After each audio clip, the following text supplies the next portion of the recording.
Bob Hope's overseas Christmas tours will continue in Vietnam with Ann Margaret. Back in 1968, our first show in Vietnam was at Long Binh, where the guys had been waiting for us for hours in heat so stifling, their dog tags were melted. Hey, nobody showed up, huh? Ladies and gentlemen, here we are in Vietnam. Yes, sir. So much for your bombing halt. And today we're at Long Binh, Vietnam's answer to Disneyland. Vietnam, this is where it's at. It's what's happening, or to put it another way, who needs it?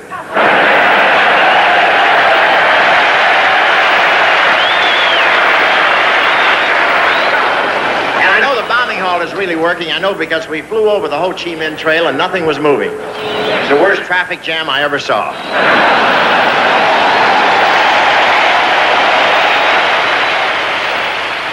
For some reason, every time we got near Cu Chi, there was action.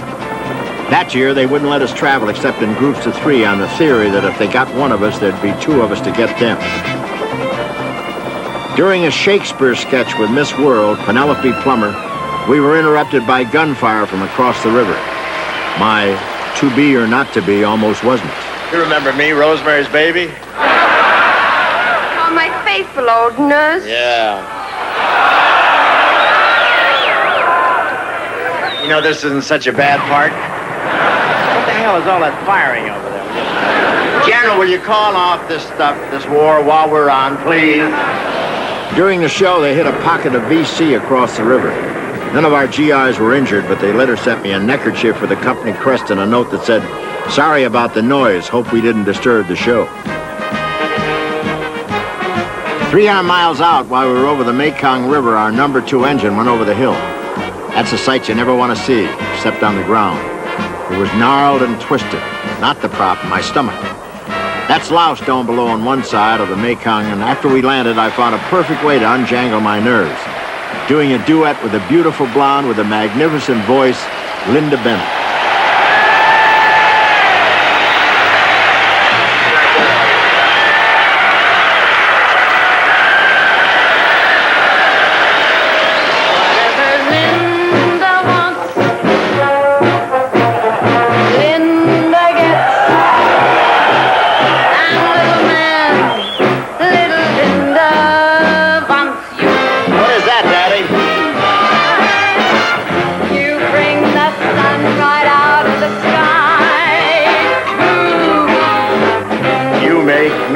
Feel so good I could cry.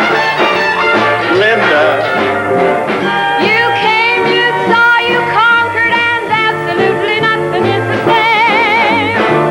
Your special fascination proved to be inspirational. I think you're just sensational, Bob. Linda. Good evening.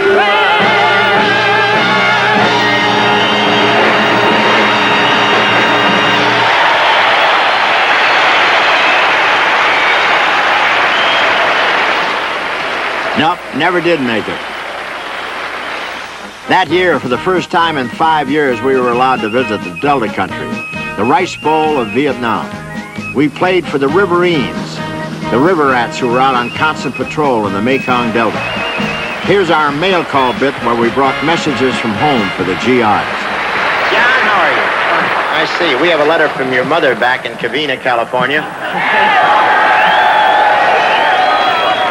And she wants to know a couple of things. Now, are you wearing your rubber galoshes? Are you going out with girls? And remember her talk the night before you left.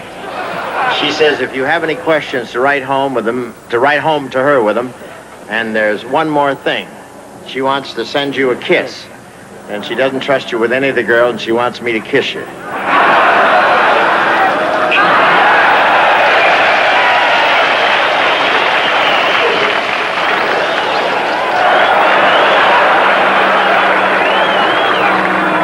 Can you get a Bronze Star for that? Well, don't hang around. We're not engaged, you know, that's all. Nice to see you. Right, boy. Now I have a note from Mrs. Wise of Columbia, South Carolina, who claims her son is one of the best singers in all history. Lou, where are you? Lou Wise. Oh, yeah. Nice to see you, Lou. What song are you going to thrill us with today? How about White Christmas, Bob? What?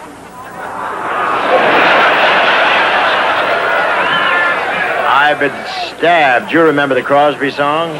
He's got Charlie written all over his tongue. Les, can anybody back there make a noise like White Christmas? Let's give this disaster area a chance, huh? Go, I'll give you 8 bars to make your fame and fortune. Otherwise, it's back to the swamp. Go.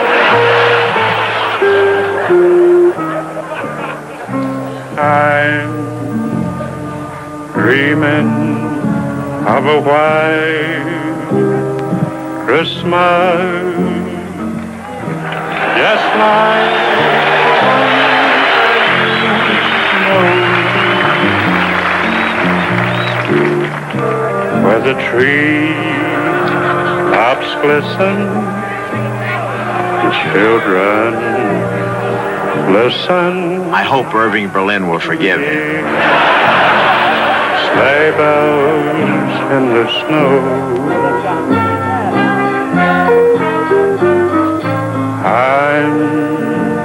You know Crosby's got kids everywhere?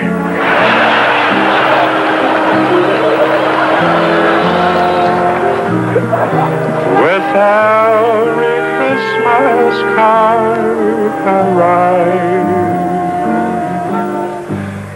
may your days be merry and bright, and may all your Christmases be bright.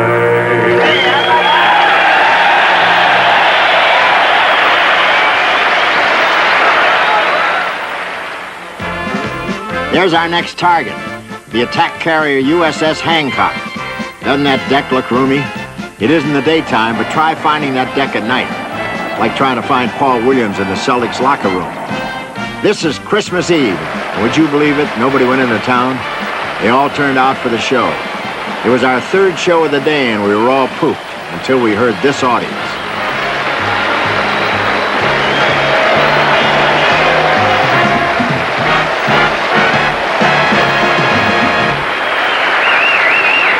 Here we are aboard the USS Hancock. What is this, John Wayne's canoe?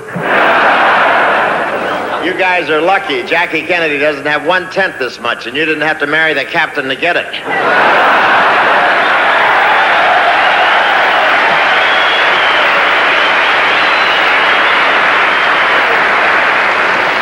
But I can't believe this belongs to the Navy.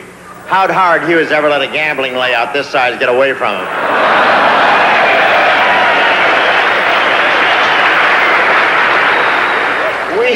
We had a nice trip yesterday when we flew from Bangkok to Benoit. Wonderful trip. We lost an engine and my stomach at the same time. Of course, I never worry because I carry a cross, a St. Christopher medal, and a Star of David. When I go, I'm going to blame everybody.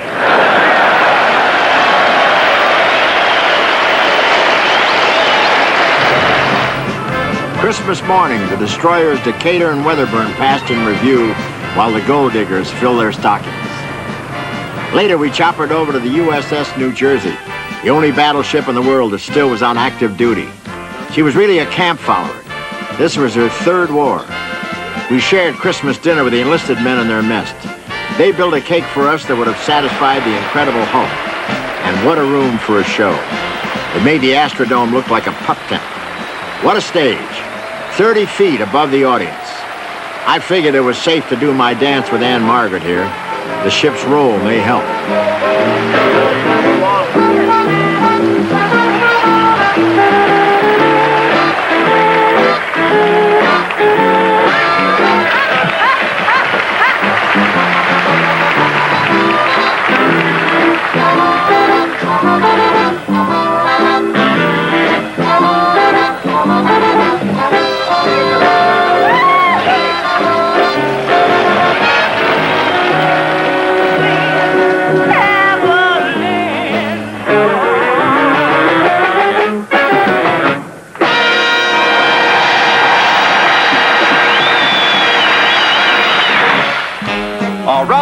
with the troops will continue with...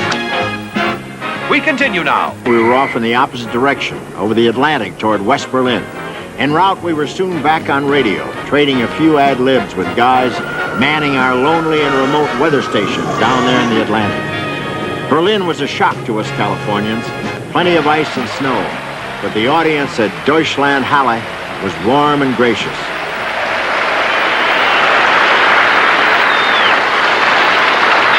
It's always fun coming to Berlin. It's the only airport where you fly through the downtown area.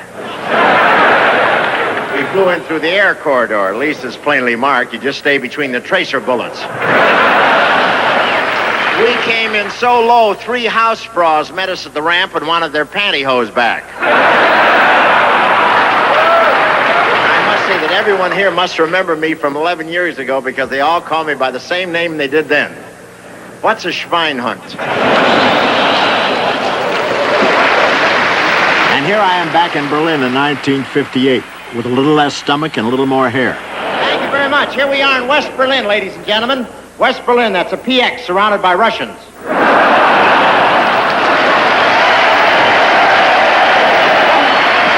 has certainly been an unusual experience flying into Berlin. It's the first time I was ever in a corridor and didn't have to worry about the house detective. What a contrast going from West Berlin to East Berlin. It's like giving up Rhonda Fleming for Ma Kettle. You know, there's quite a tense situation here. The Russians want to take over West Berlin. Of course, that was before I arrived.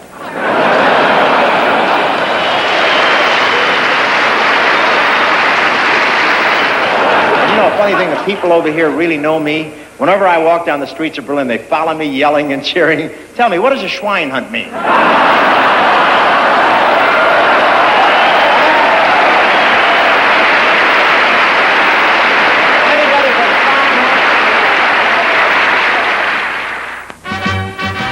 1948, Washington, D.C. And here's Stuart Symington, who was Secretary of the Air Force at the time, trying to get on my good side by giving me an award and telling my wife, Dolores, what a wonderful thing it would be if I spent Christmas in West Berlin at the height of the Berlin airlift. Being very brave, she agreed. So here I am inside of a Constellation, headed for Berlin with Vice President-elect Barclay and Elmer Davis. This was the city suffering privations of cold and hunger. Millions of people whose supplies of food and fuel had been completely cut off by the Russians, intent on putting the squeeze on the Allied occupation forces. And this was the life-saving cargo ferried in around the clock by heroic pilots who had to pass over hundreds of miles of Soviet-occupied territory. This is what it was all about. Person-to-person foreign aid. The legendary Irving Berlin. No, you got the name wrong. It's Irving Jones. Irving Jones? Yes, I changed it. Anything over here named Berlin, they cut up into sectors.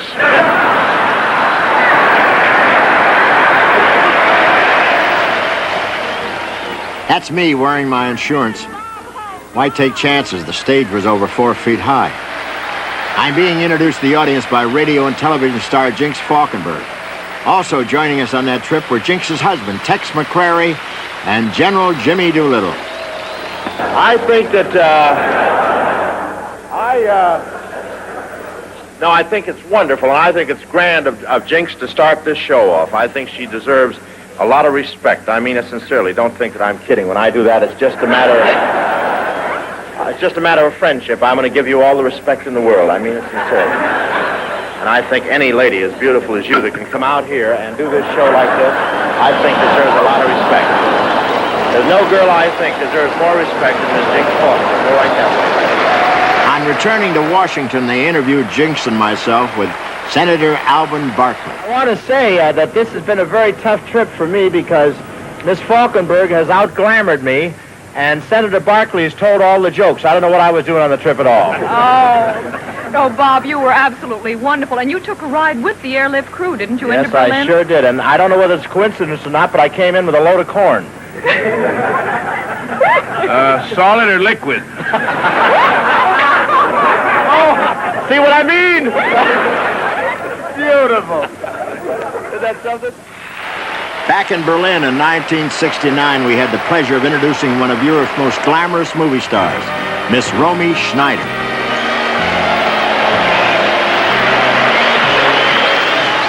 Besides me, what other outstanding leading men have you worked with?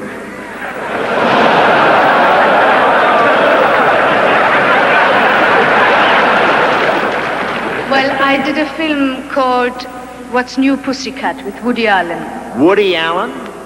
Yes, I love him. He's so virile and sexy. Woody Allen? Yes. He's so romantic and such a classic face. Are we talking about the same fellow, the little spider monkey with the falsetto voice?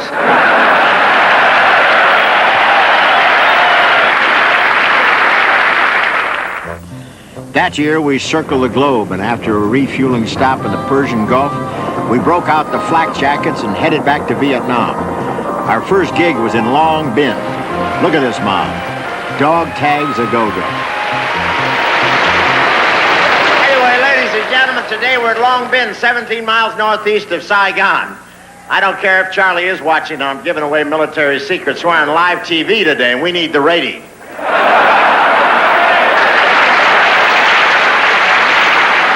What do they do, just eat a Marine back there? Or what?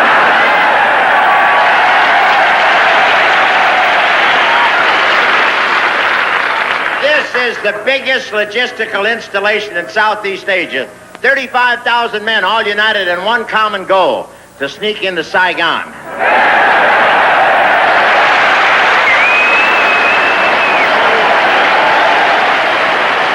From Long Binh, we went north to Camp Eagle near the ancient capital of Vietnam, the town named Hue. Connie Stevens did the honors. Bill! Anybody here named Bill? All of you? I got a message for you. It's a very popular song back home for all the Bills. There's a Bill.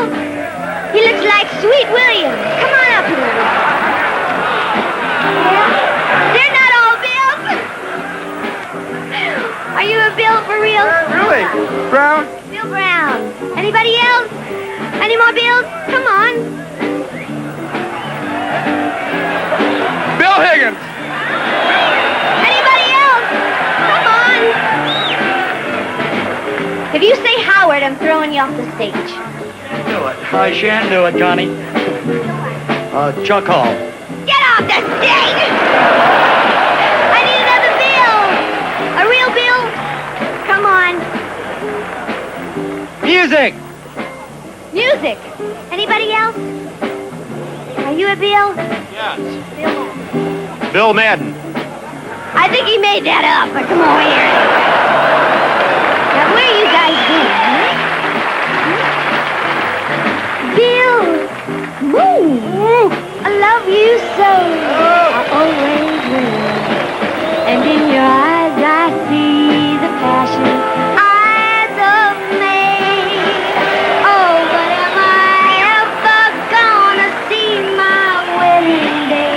Huh? Where? I was on your side, Bill, when you were losing. I'd never scream or lie, Bill. There'd be no fool.